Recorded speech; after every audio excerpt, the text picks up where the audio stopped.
स्वागत है। देखिए पिछली क्लास में अपन बात कर रहे थे कि मानव भूगोल का विकास। कल बात की थी अपनों ने मानव भूगोल का विकास कि मानव भूगोल का विकास कितने चरणों में हुआ। लेकिन अपन पहले बात कर लेते हैं कि अब तक अपनों ने इस मानव भूगोल के अंतर्गत क्या क्या पढ़ा। तो देखिए स्टार्टिंग में अपने यहाँ पर बात की थी कि मानव भूगोल का सामान्य परिचय। स्टार्टिंग में बात की थी फर्स्ट क्लास में मानव भूगोल का सामान्य परिचय कि भूगोल क्या है, भूगोल की कितनी शाखाएं हैं। यहाँ पर दो शाखाओं के बारे में बात की थी अपनों ने। नंबर एक भौतिक भूगोल, भौतिक भूगोल और सेकंड की बात की थी अपनों ने यहाँ पर मानव भूगोल।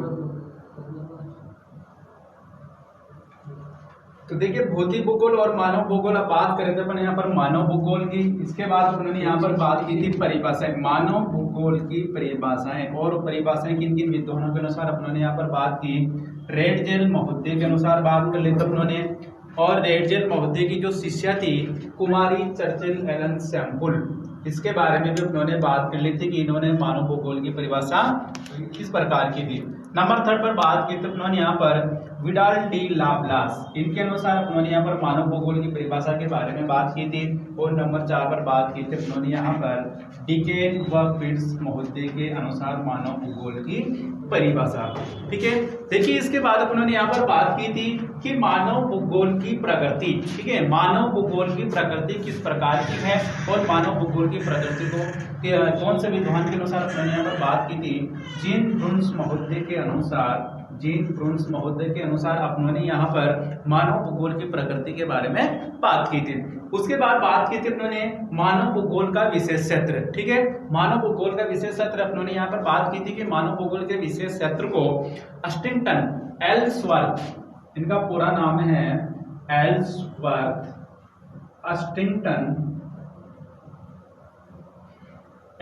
अस्टिंगटन महोदय थे। इन्होंने मानव भूगोल के विशेष क्षेत्र को स्पष्ट किया और इनके अध्ययन क्षेत्र को कितने भागों में बांटा था, 2 भागों में बांटा था। अब देखिए बात करते हैं कि 2 भाग कौन कौन से थे। तो देखिए यहाँ पर नंबर 1 की बात करें अपन, नंबर 1 की बात की थी अपनों ने यहाँ पर भौतिक दशाएं।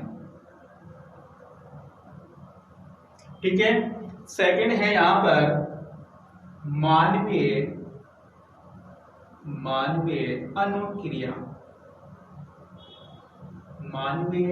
अनुक्रिया, किसके अनुसार बात की थी, अकॉर्डिंग टू अस्टिंगटन महोदय के अनुसार। इसके बाद उन्होंने बात की थी कि जो मानव भूगोल है, इस मानव भूगोल का विशेष क्षेत्र बहुत ही व्यापक है, मतलब बहुत लंबा चौड़ा है। और इस विशेष क्षेत्र को उन्होंने समझने के लिए यहाँ पर 6 बिंदुओं पर चर्चा की थी। कितने बिंदुओं पर चर्चा की थी, 6 बिंदुओं पर चर्चा की थी। और उसके बाद उन्होंने बात कर रहे थे अपन कल मानव भूगोल का विकास। ठीक है, तो देखिए आज अपना टॉपिक है मानव भूगोल का विकास। ठीक है, कि मानव भूगोल का विकास कितने चरणों में हुआ, किन किन भूगोलवेताओं ने इसके योगदान में अपने महत्वपूर्ण भूमिका निभाई।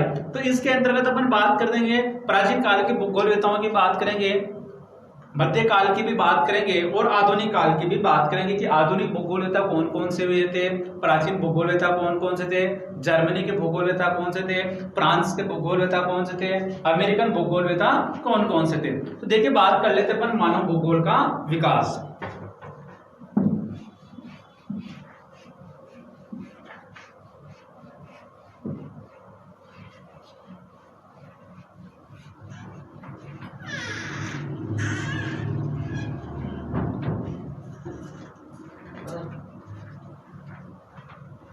ब्लैक बोतल को। तो देखिए बात करेंगे यहाँ पर मानव भूगोल का विकास। अपना आज का जो टॉपिक है वो टॉपिक है मानव भूगोल का विकास, ह्यूमन ज्योग्राफी का डेवलपमेंट किस प्रकार हुआ, डेवलपमेंट ऑफ ह्यूमन ज्योग्राफी की जो अपना मानव भूगोल है। देखिए मानव भूगोल मानव और धरातल के बीच, ठीक है ना, मानव और धरातल के बीच जिन संबंधों का अध्ययन किया जाता है उसको किस नाम से जाना जाता है, मानव भूगोल के नाम से जाना जाता है। तो देखिए बात करते हैं कि अध्ययन की दृष्टि से, यहाँ पर बात करते हैं कि अध्ययन की दृष्टि से मानव मानव भूगोल, अध्ययन की दृष्टि से मानव भूगोल का विकास, अध्ययन की दृष्टि से मानव भूगोल का विकास 3 चरणों में हुआ। 3 चरणों में हुआ। अपना जो मानव भूगोल है, ह्यूमन ज्योग्राफी है, अगर इसके विकास की बात की जाए कि इसका विकास किस प्रकार हुआ, कितने चरणों में हुआ, तो देखिए अपन कितने चरणों की बात करेंगे। यहाँ पर मात्र 3 चरणों की बात करेंगे कि 3 चरणों के अंतर्गत इस मानव भूगोल का विकास हुआ था। ठीक है, अब देखिए बात कर लेते हैं यहाँ पर कि 3 चरण कौन कौन से थे। तो देखिए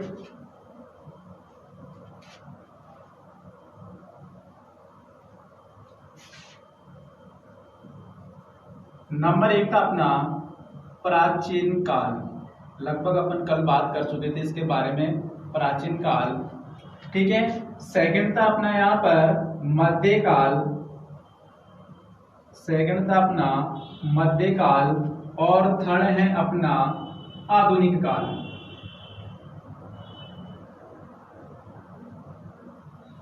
आधुनिक काल। ठीक है, तो देखिए अध्ययन की दृष्टि से कितने भागों में बांटा है इसको, या चरणों की बात करें, भाग की बात करें, दोनों एक ही है, प्राचीन काल, मध्यकाल और आधुनिक काल। ठीक है, अब यहाँ पर बात कर लेते हैं अपन प्राचीन काल की, कि प्राचीन काल में किन किन भूगोलताओं का जो मानव भूगोल है इसके विकास में योगदान रहा। तो देखिए अपन यहाँ पर बात करते हैं प्रारंभिक सभ्यताओं से, जो अपनी प्राचीन सभ्यताएं होती है उन सभ्यताओं से अपन बात करेंगे। तो देखिए भारत, यहाँ पर बात कर लेते हैं भारत, चीन, मिस्र,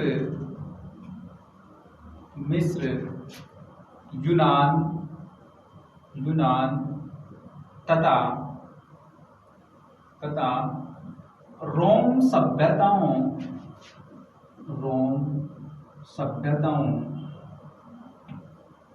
सभ्यताओं के लोग प्राकृतिक प्रभावों पर या प्राकृतिक प्रभावों पर विश्वास करते थे। ठीक ना, विश्वास करते थे या प्राकृतिक प्रभावों को मानते थे। ठीक है, तो देखिए भारत, चीन, मिस्र, यूनान तथा रोम सभ्यताओं के लोग प्राकृतिक प्रभावों को मानते थे।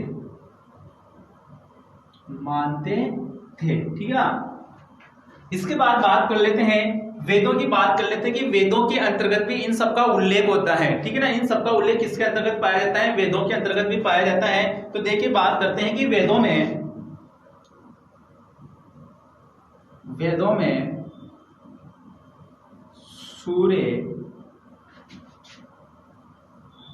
सूर्य, पृथ्वी,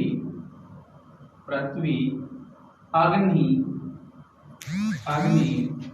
वायु, वर्षा। ठीक है, किसकी बात करें अपन यहाँ पर, वेदों की, कि वेदों के अंतर्गत, ठीक है ना, जो अपने वेद कितने माने जाते हैं, 4 वेद। ठीक है ना, इन वेदों के अंतर्गत सूर्य, वायु, अग्नि, पृथ्वी और वर्षा आदि प्राकृतिक तत्वों को,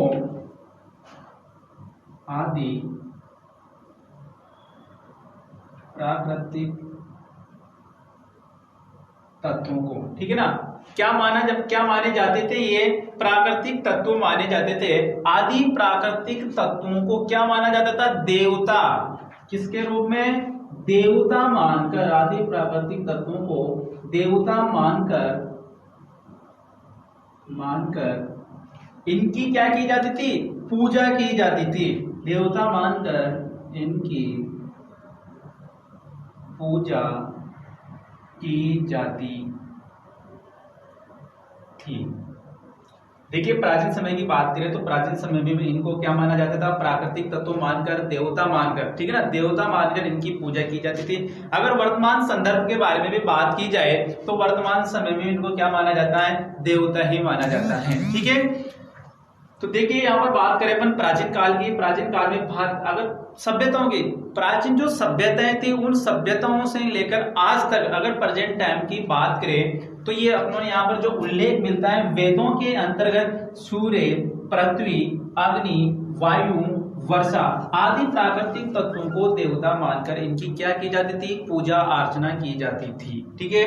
लेकिन अब यहाँ पर देखिए बात कर रहे हैं अपन कि जो प्राचीन काल में जो मानव भूगोल का विकास हुआ था, इस मानव भूगोल के अंतर्गत किन किन भूगोलवेताओं का योगदान रहा है, ठीक है। तो देखिए अपन यहाँ पर बात कर लेते हैं, प्रमुख दार्शनिक थे, प्रमुख दार्शनिक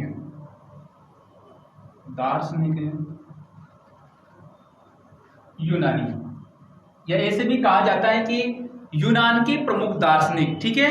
यूनान के प्रमुख दार्शनिक थे थेल्स व एनेक्सिमेंडर।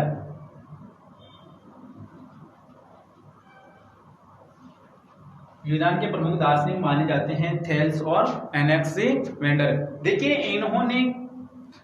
इन्होंने किसके बारे में बताया था, जलवायु वनस्पति, ठीक ना, जलवायु और वनस्पति मानव समाजों के बीच में क्या क्या संबंध हैं, जलवायु, वनस्पति तथा मानव समाज के बीच में उनके क्या संबंध हैं, इनके बारे में किन्होंने बताया था, थेल्स व एनेक्सिमेंडर महोदय ने बताया था। क्या बताया था, कभी आपसे एग्जाम में भी पूछा जा सकता है कि जो प्राचीन दार्शनिक, ठीक है, प्राचीन दार्शनिक थे थेल्स और एनेक्सिमेंडर ने तो किस प्रभाव पर बल दिया था, सर्वप्रथम सबसे ज्यादा किस प्रभाव पर इन दोनों ने बल दिया था। तो देखिए इनका माना जाता है कि इन्होंने जलवायु, वनस्पति व मानव समाजों का वर्णन किया, ठीक है। तो देखिए यहाँ पर लिख लेते हैं कि जलवायु वनस्पति व मानव समाजों का वर्णन किया। किसने किया था, थेल्स व एनेक्सिमेंडर महोदय ने किया था। लेकिन देखिए साथ के साथ में बात कर लेते हैं यहाँ पर कि जो थेल्स महोदय थे, ठीक ना, इनको अन्य किस कारण जाना जाता है। तो देखिए बात करते हैं यहाँ पर कि जो थेल्स महोदय थे, इन थेल्स महोदय ने आयोनियन दर्शन की स्थापना की थी। किसकी स्थापना की थी, आयोनियन दर्शन की। तो यहाँ पर नोट लगा के बात कर लेते हैं अपन कि थेल्स महोदय ने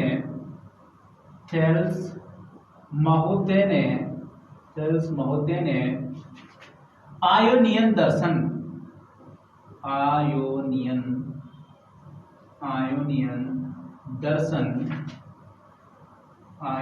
दर्शन की स्थापना की। या आयोनियन दर्शन के संस्थापक भी कौन माने जाते हैं, थेल्स महोदय। इसलिए इनको आयोनियन दर्शन के पिता भी कहा जाता है, ठीक है। आयोनियन दर्शन के पिता किसे कहा जाता है, थेल्स महोदय को, ठीक है। थेल्स महोदय को आयोनियन दर्शन के पिता के नाम से भी जाना जाता है, ठीक है। देखिए उसके बाद में बात करते हैं अपने एनेक्सिमेंडर महोदय, ठीक है।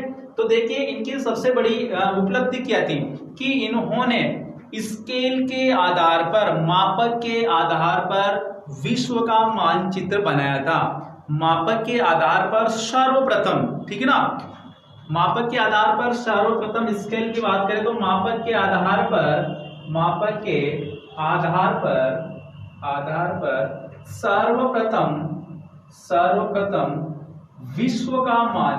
सर्वप्रथम विश्व का मानचित्र किसने बनाया,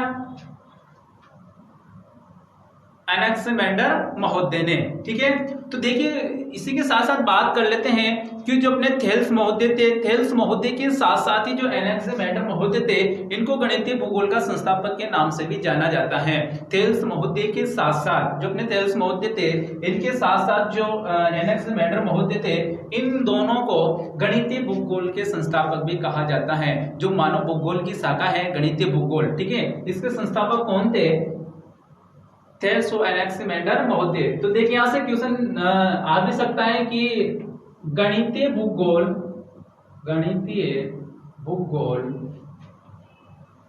के संस्थापक कौन थे? ठीक है, गणितीय भूगोल के संस्थापक कौन थे? तो देखिए बात करते हैं यहाँ पर गणितीय भूगोल के संस्थापक माने जाते हैं, तो अपना आंसर हो गया यहां से थेल्स व एनेक्सिमेंडर। और दोनों कहां के निवासी थे? यूनानी भूगोलवेत्ता थे, दोनों क्या थे? दार्शनिक थे। ठीक है, अब देखिए इसके बाद में बात करते हैं, इन दोनों के बारे में बात कर ली। अब बात करते हैं अगले प्राचीन विद्वान हुए, दार्शनिक हुए अरस्तु। इन्होंने मानव भूगोल के विकास में या मानव भूगोल की किस क्षेत्र में अपना महत्वपूर्ण योगदान दिया था? तो देखिए पर यहाँ पर बात कर लेते हैं अरस्तु महोदय। अरस्तु, आप सभी ने सुन रखा होगा नाम तो अरस्तु का। तो देखिए अरस्तु महोदय ने क्या किया? इन्होंने वातावरण के प्रभाव के बारे में बताया। ठीक है ना, वातावरण के प्रभाव के बारे में बताया। तो यहाँ पर लिख लेते हैं, अरस्तु ने किसके बारे में बताया? वातावरण के प्रभाव को बताते हुए कहा। देखिए वातावरण के प्रभाव को बताते हुए इन्होंने कहा कि जो ठंडे प्रदेश होते हैं, ये ठंडे प्रदेश के जो मानव होते हैं वो क्या होते हैं? बहादुर होते हैं। ठंडे प्रदेशों के व्यक्ति क्या होते हैं? बहादुर होते हैं, लेकिन जो उनकी चिंतन सोचने की क्षमता होती है वो क्या है? कमजोर होती है। ठीक है, सोचने की क्षमता कैसी होती है? उनकी कमजोर होती है। जबकि उन्होंने बताया कि जो अपने एशिया के, ठीक है ना, जो एशिया के लोग हैं, उन एशिया के लोगों को उन्होंने क्या बताया? सुस्त व चिंतनशील बताया। एशिया के लोगों को क्या बताया उन्होंने? एशिया के लोगों को उन्होंने सुस्त चिंतनशील, सुस्त पर चिंतनशील, ठीक है ना, इस पर क्या बताया? चिंतनशील होते कैसे हैं? सुस्त होते हैं, लेकिन क्या होते हैं? चिंतनशील होते हैं, सोचने की क्षमता रखते हैं। ठीक है, और इन्होंने बताया किसके बारे में? वातावरण के प्रभाव के बारे में। ठीक है, अब देखिए अगली बात कर लेते हैं। अगले भूगोलवेत्ता हैं हिकेटियस। हिकेटियस के बारे में उन्होंने पिछली क्लास में भी बात की थी, जब अपना फर्स्ट टॉपिक था भूगोल के बारे में बात कर रहे थे कि फादर ऑफ ज्योग्राफी या भूगोल शब्द का सर्वप्रथम प्रयोग किसने किया, वहां पर भी बात की थी उन्होंने किनकी? हिकेटियस महोदय की। और यहाँ पर वापस बात कर रहे हैं अपन किसके अंतर्गत बात कर रहे हैं? प्राचीन काल के अंतर्गत, कि प्राचीन काल में जो भूगोल का विकास हुआ था उनमें किन किन भूगोलवेत्ताओं का योगदान है। तो देखिए यहाँ पर बात कर रहे थे अपन हिकेटियस की। तो अगले विद्वान अपने हिकेटियस।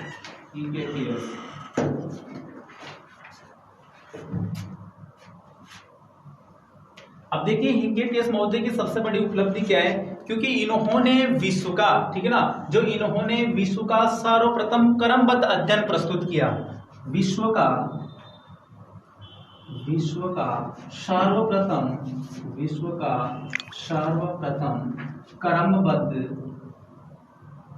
क्रमबद्ध अध्ययन करने के कारण, ठीक है, विश्व का सर्वप्रथम क्रमबद्ध अध्ययन करने के कारण इनको क्या कहा जाता है? भूगोल का पिता कहा जाता है। करने के कारण इनको भूगोल का पिता कहते हैं। ठीक है, हिकेटियस महोदय ने क्या किया था, सर्वप्रथम जो अपना विश्व है, इस विश्व का क्या है, क्रमबद्ध स्टेप बाय स्टेप उन्होंने अध्ययन किया, और अध्ययन करने के बाद इनको किस नाम से जाना जाता है, भूगोल का पिता, फादर ऑफ ज्योग्राफी। लेकिन अपने यहाँ पर बात कर लेते हैं कि जो भूगोल शब्द है, भूगोल शब्द, ये भूगोल शब्द सर्वप्रथम किस भूगोलवेत्ता ने दिया था। ठीक है, भूगोल शब्द सर्वप्रथम किस भूगोलवेत्ता ने दिया था, तो देखिए सबसे पहले दिया था इरेटोस्थेनीज ने, इरेटोस्थेनीज ने भूगोल शब्द दिया था सबसे पहले। और लेकिन यहाँ पर बात करेंगे फादर ऑफ ज्योग्राफी किसको जाना जाता है, तो इनको जाना जाता है हिकेटियस महोदय को। ठीक है, अगले विद्वान की बात की जाए तो अगले विद्वान होते अपने हेरोडोटस।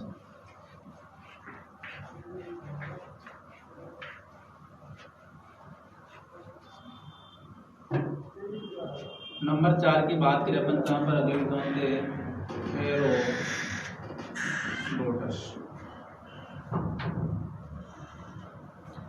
देखिए हेरोडोटस महोदय को इतिहास का पिता कहा जाता है, इतिहास का जनक कहा जाता है,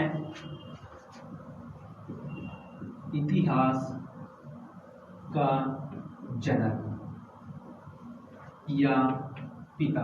इतिहास का पिता किसको कहा जाता है, हेरोडोटस महोदय को कहा जाता है, क्योंकि इन्होंने जो इतिहास के क्षेत्र में नए नए अनुसंधान के और जो प्राचीन घटनाएं थी, प्राचीन तथ्यों को एकत्रित करने का सर्वप्रथम प्रयास भी किसने किया था, हेरोडोटस महोदय ने किया था। तो देखिए प्राचीन काल अपना यहाँ पर खत्म होता है कि प्राचीन काल में किन किन भूगोलवेत्ताओं का योगदान रहा। तो देखिए नंबर 1 पर बात कर ली उन्होंने यहाँ पर थेल्स के साथ साथ उन्होंने बात की यहाँ पर एनेक्सिमेंडर। नंबर 2 पर बात की अपनों ने यहाँ पर अरस्तु, और नंबर 3 पर बात की अपनों ने यहाँ पर हिकेटियस, और अगली बात की अपनों ने यहाँ पर नंबर 4 पर बात की हेरोडोटस महोदय। अब देखिए अपन बात करेंगे यहाँ पर मध्यकाल की, कि मध्यकाल में जो मानव भूगोल का विकास हुआ, या मध्यकाल में किन किन क्षेत्रों में मानव भूगोल का विकास हुआ।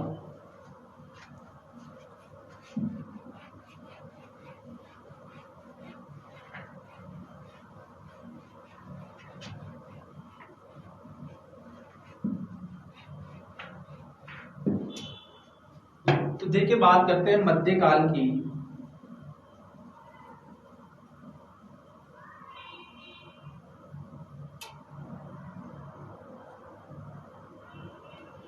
देखिए जो मध्यकाल की अगर बात की जाएगी, मध्यकाल के अंतर्गत मानव भूगोल का विकास किस प्रकार हुआ था, तो देखिए मध्यकाल में सबसे पहले देखते हैं कि सर्वप्रथम इसकी सबसे पहली उपलब्धि थी नौ संचालन के साथ साथ नए नए क्षेत्रों में अन्वेषण किए गए, और अन्वेषण का अर्थ लेंगे यहाँ पर खोज। ठीक है, नौ संचालन में दक्षता प्राप्त की, उसके बाद नए नए क्षेत्रों की खोज हुई किस क्षेत्र में, मध्यकाल में। उसके बाद औपनिवेशीकरण हुआ,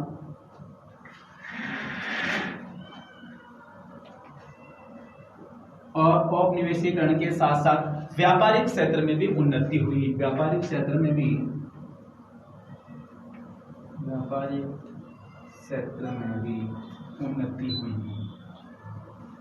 उन्नति हुई। ठीक है, मध्यकाल की बात करें तो मध्यकाल में क्या क्या हुआ, नौ संचालन मतलब नाव चलाना, अन्वेषण, नए नए क्षेत्रों की खोज, उसके बाद औपनिवेशीकरण, और उसके बाद व्यापारिक क्षेत्र में उन्नति, व्यापारिक क्षेत्र में भी क्या हुआ, विकास हुआ। उसके बाद अब बात करेंगे अपन यहाँ पर नंबर 3 आधुनिक काल, जो वर्तमान समय में चल रहा है, इसके बारे में बात करेंगे कि आधुनिक काल में मानव भूगोल का विकास किस प्रकार हुआ।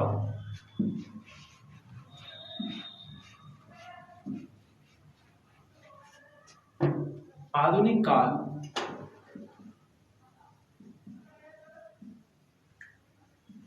आधुनिक काल।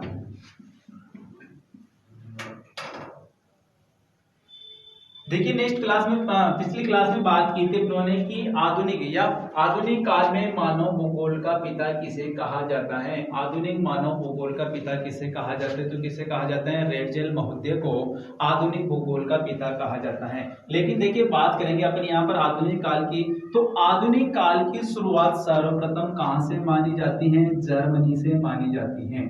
जर्मनी से कि जो मानव भूगोल है, इस मानव भूगोल का जो आधुनिक काल में विकास हुआ था, वह विकास सर्वप्रथम कहां से शुरू हुआ था, जर्मनी से शुरू हुआ था। तो अपन यहाँ के प्रमुख जर्मनी भूगोलवेताओं के बारे में बात कर लेते हैं कि प्रमुख जर्मनी भूगोलवेता कौन कौन से थे जिन्होंने आधुनिक भूगोल के विकास में अपना महत्वपूर्ण योगदान दिया। तो देखिए यहाँ पर नंबर 1 की बात करेंगे अपन, तो रेटजेल महोदय, रेटजेल महोदय, ठीक है। रेटजेल के बाद में बात करेंगे यहाँ पर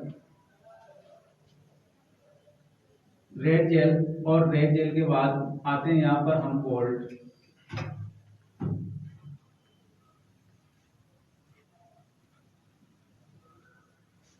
देखिए रेटजेल महोदय की बात की जाए तो अपने ने स्टार्टिंग में पढ़ा था कि जो रेटजेल महोदय थे, इन रेटजेल महोदय को आधुनिक भूगोल का पिता कहा जाता है। और इन्होंने बताया कि जो कि मानव भूगोल है, मानव भूगोल के अंतर्गत किसका अध्ययन किया जाता है, मानव और धरातल के बीच के संबंधों का अध्ययन किया जाता है।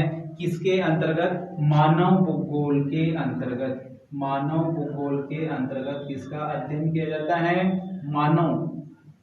मानव और धरातल, कि मानव और धरातल के बीच में क्या क्या संबंध है, मानव और धरातल के बीच में क्या क्या संबंध है, इन संबंधों का अध्ययन किसके अंतर्गत किया जाता है, मानव भूगोल के अंतर्गत किया जाता है। और ये परिभाषा किसने दी थी, ये परिभाषा दी थी रेटजेल महोदय ने, ठीक है। इसके बाद में बात करते हैं थर्ड भूगोलवेता की बात करेंगे तो रीटर,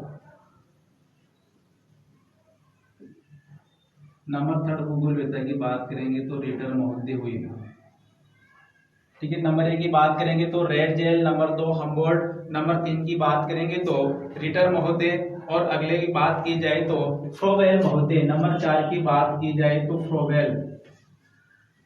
फ्रोवेल, और नंबर 5 की बात की जाए तो रिchthofen,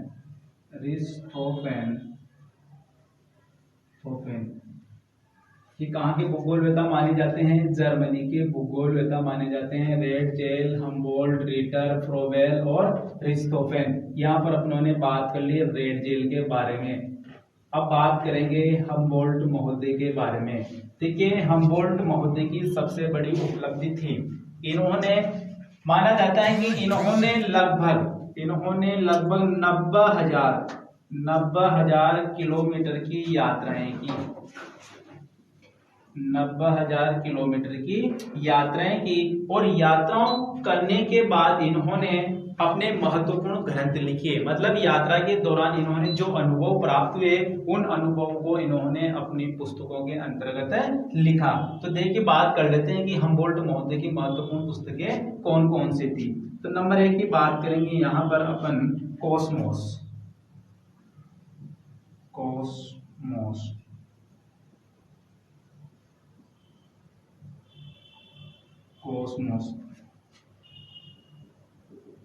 देखिए कॉस्मोस जो इनकी पुस्तक थी, ये पुस्तक 5 खंडों में विभक्त हैं। कितने खंडों में विभक्त हैं, 5 खंडों में विभक्त हैं। कॉस्मोस पुस्तक के कितने खंड हैं, 5 खंड हैं, ठीक है। और दूसरी पुस्तक थी इनकी सेंट्रल एशिया, मध्य एशिया, ठीक है। पहली पुस्तक थी इनकी कॉस्मोस और दूसरी थी मध्य एशिया। अब नंबर 3 पर बात कर लेते हैं अपन यहाँ पर रीटर महोदय की। रीटर महोदय का भी आधुनिक मानव भूगोल के विकास में महत्वपूर्ण योगदान रहा है। और इनकी पुस्तक का नाम था अर्धकुंडे। जो रीटर महोदय थे, इन रीटर महोदय की पुस्तक का नाम था अर्धकुंडे।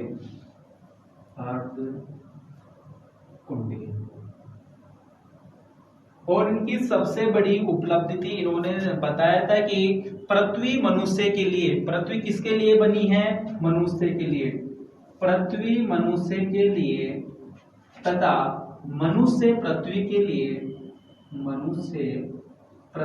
लिए बना है। ठीक है, क्या बताया उन्होंने कि जो अपनी पृथ्वी है ये किसके लिए बनी है, मनुष्य के लिए बनी है, और मनुष्य किसके लिए बना है, पृथ्वी के लिए बना है। लेकिन देखिए जो आधुनिक काल था, इस आधुनिक काल की सबसे महत्वपूर्ण घटना, सबसे दुखद घटना थी 1959 की।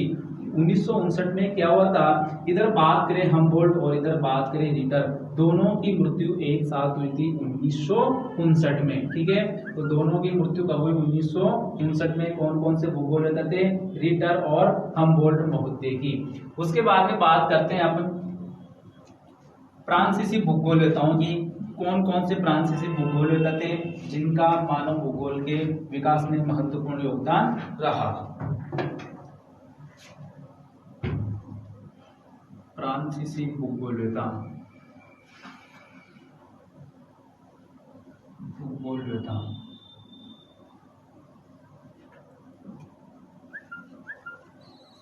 देखिए फ्रांसीसी भूगोलवेत्ताओं की बात की जाए तो यहाँ पर बात करेंगे अपन, नंबर 1 बात करते हैं विडोल डी लाप्लास।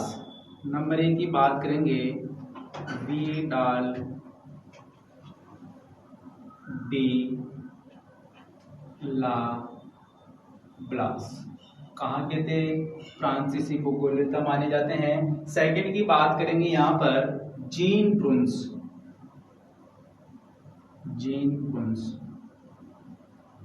ये भी कहाँ के थे, फ्रांसीसी भूगोलवेत्ता थे। नंबर 3 की बात करेंगे यहाँ पर डिमांजिया, और नंबर 4 की बात करेंगे यहाँ पर फेब्रे। तो देखिए अपनों ने यहाँ पर बात की थी सर्वप्रथम मानव भूगोल का विकास तो कहाँ पर हुआ था, जर्मनी में हुआ था। लेकिन सबसे अधिक विकास मानव भूगोल का सबसे अधिक विकास कहाँ पर हुआ, फ्रांस में हुआ। मानव भूगोल का सबसे अधिक विकास कहाँ पर हुआ, फ्रांस में हुआ। और प्रमुख फ्रांसीसी भूगोलवेत्ता थे विडोल डी लाप्लास, जीन प्रून्स, डिमांजिया और फेब्रे। इन सब ने मानव भूगोल के विकास में अपनी महत्वपूर्ण भूमिका निभाई। ठीक है, अब बात कर लेते हैं अपन अमेरिकन भूगोलवेत्ताओं की। कौन कौन से अमेरिकन भूगोलवेत्ता थे जिन्होंने मानव भूगोल के विकास में अपना महत्वपूर्ण योगदान दिया।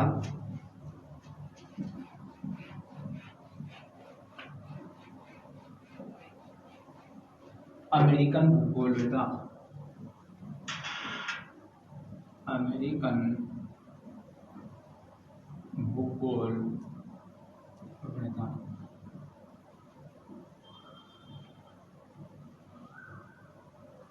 देखिए अमेरिकन भूगोलवेत्ताओं की बात की जाए, प्रमुख अमेरिकन भूगोलवेत्ता हुए थे। नंबर 1 की बात करें तो अपन यहाँ पर एल्सवर्थ अस्टिंगटन नंबर 1। नंबर 2 की बात करेंगे तो कुमारी एलन चर्चिल सैम्पुल,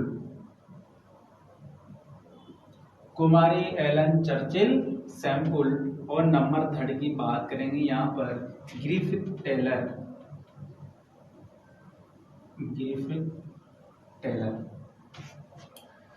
अमेरिकन भूगोलवेत्ताओं की बात की जाए तो नंबर 1 एल्सवर्थ हस्टिंगटन महोदय, नंबर 2 की बात करें तो कुमारी चर्चिल सैम्पुल, नंबर 3 की बात की जाए यहाँ पर तो ग्रिफिथ टेलर। देखिए अपनों ने यहाँ पर बात कर ली जर्मनी भूगोलवेत्ताओं की, उसके बाद में बात की अपनों ने यहाँ पर फ्रांसीसी भूगोलवेत्ताओं की, और उसके बाद में बात की अपनों ने अमेरिकन भूगोलवेत्ताओं की।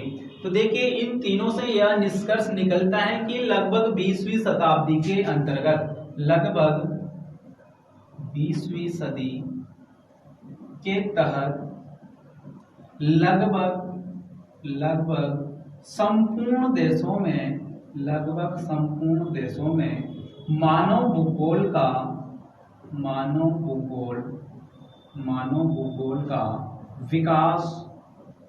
विकास हो चुका था। ठीक है, अंत में निष्कर्ष में बात की जाए, देखिए टॉपिक था अपना मानव भूगोल का विकास, और अंत में निष्कर्ष की बात की जाए तो 20वीं सदी के तहत लगभग विश्व के सभी देशों में, लगभग की बात करें अपन यहाँ पर, लगभग विश्व के सभी देशों में मानव भूगोल का विकास हो चुका था। ठीक है, अब बात करते हैं अगले टॉपिक की, मानव भूगोल के उपागम।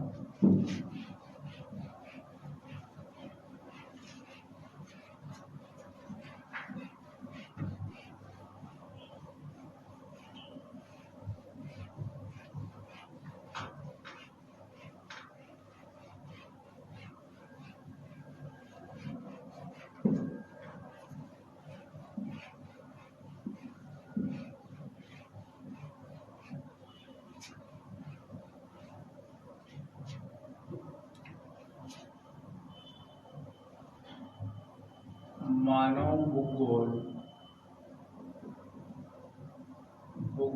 के उपागम।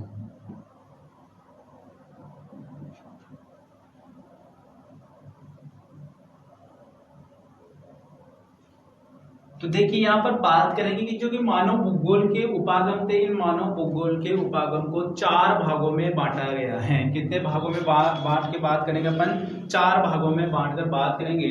तो देखिए नंबर 1 की बात करते हैं अपन यहाँ पर, पारिस्थितिकी उपागम। पारिस्थितिकी उपागम। नंबर 2 की बात करेंगे यहाँ पर, तो नंबर 2 है क्षेत्रीय उपागम। कौन सा है? क्षेत्रीय उपागम।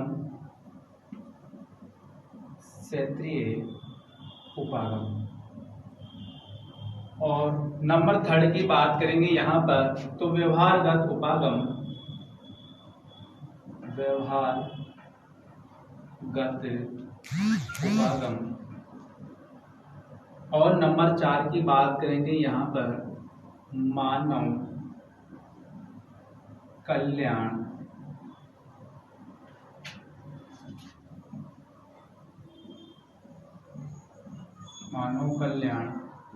उपागम।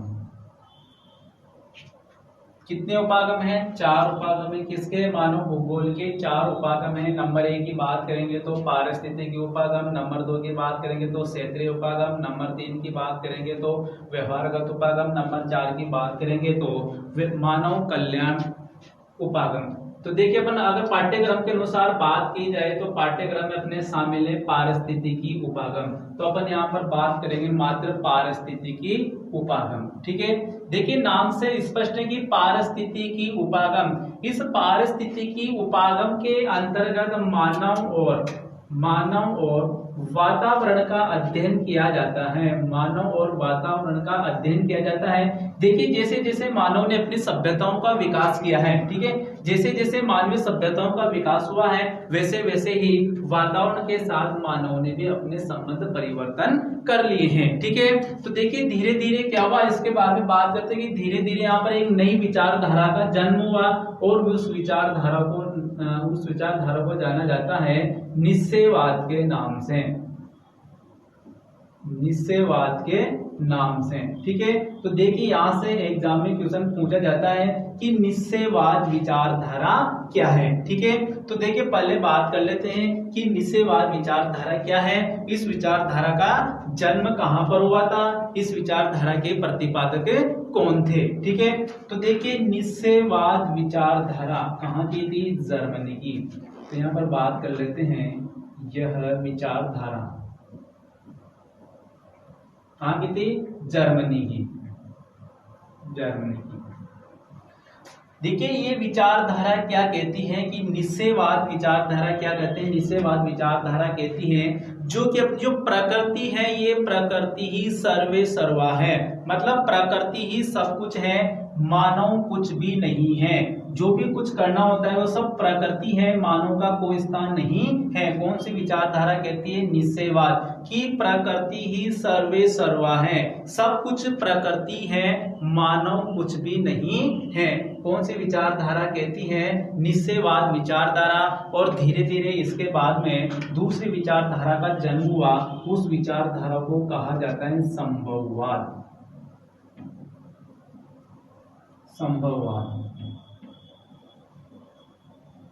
संभववाद विचारधारा। ठीक है, पहले कौन सी विचारधारा आई थी? निश्चयवाद, और निश्चयवाद के बाद में कौन सी विचारधारा आई थी? संभववाद विचारधारा। तो देखिए, संभववाद विचारधारा को माना जाता है फ्रांसीसी विचारधारा। इसका जन्म कहाँ पर हुआ था? फ्रांसीसी विचारधारा। ठीक है, और इस फ्रांसीसी विचारधारा या इस संभववाद विचारधारा के प्रतिपादक कौन थे? तो इसके प्रतिपादक थे विडाल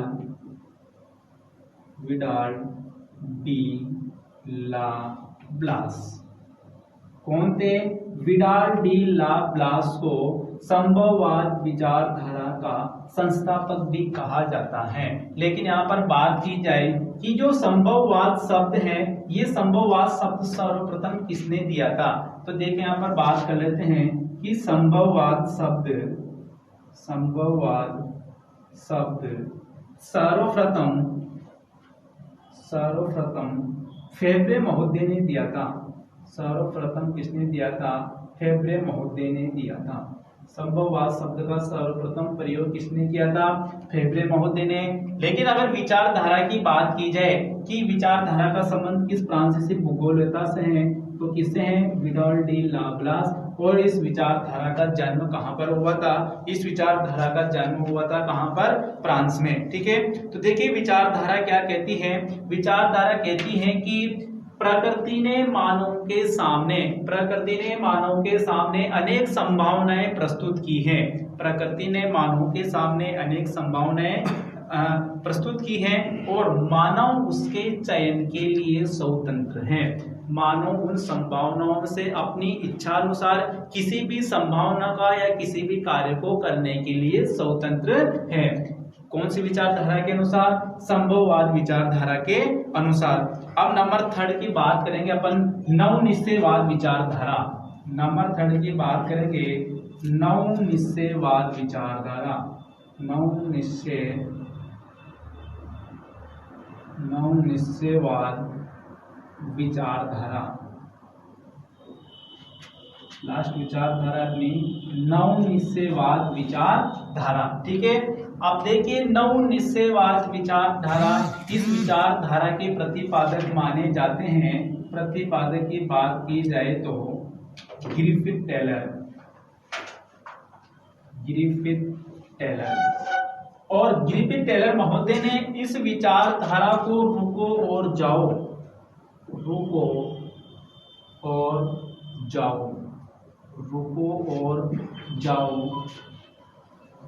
गो एंड स्टॉप विचारधारा के नाम से पुकारा था। किसने? ग्रिफिथ टेलर महोदय ने। यहाँ से क्वेश्चन पूछा गया माध्यमिक शिक्षा बोर्ड के अंतर्गत कि रुको और जाओ विचारधारा के प्रतिपादक कौन है? तो प्रतिपादक है ग्रिफिथ टेलर। ठीक है, इसको किस नाम से जाना जाता है? नवनिश्चयवाद। अब देखिए नवनिश्चयवाद क्या कहता है? नवनिश्चयवाद जो विचारधारा है, निश्चयवाद और संभववाद, ठीक है ना, निश्चयवाद और संभववाद के मध्य धीरे धीरे इन दोनों के बीच में किसका जन्म? किसका? नवनिश्चयवाद विचारधारा का। और इस नवनिश्चयवाद विचारधारा कहते कि प्रकृति ने इसने नवनिश्चयवाद विचारधारा के अंतर्गत बात की जाए तो कि न तो प्रकृति पूर्णतया मानव को नियंत्रित करती है, न तो प्रकृति पूर्णतया मानव को नियंत्रित करती है और न ही पूर्णतया मानव पृथ्वी पर विजय प्राप्त कर सकता है।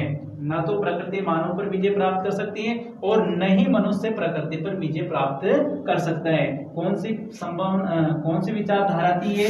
निश्चयवाद विचारधारा। न तो मनुष्य प्रकृति पर हावी हो सकता है और न ही प्रकृति मनुष्य पर हावी हो सकती है। ये विचारधारा किसकी थी? ये विचारधारा थी ग्रिफिथ टेलर महोदय ने दी थी और इसको जाना जाता है नवनिश्चयवाद विचारधारा के नाम से जाना जाता है।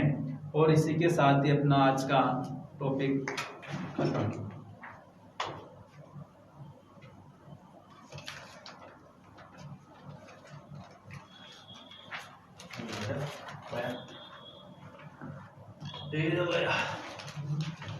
Không về được thôi.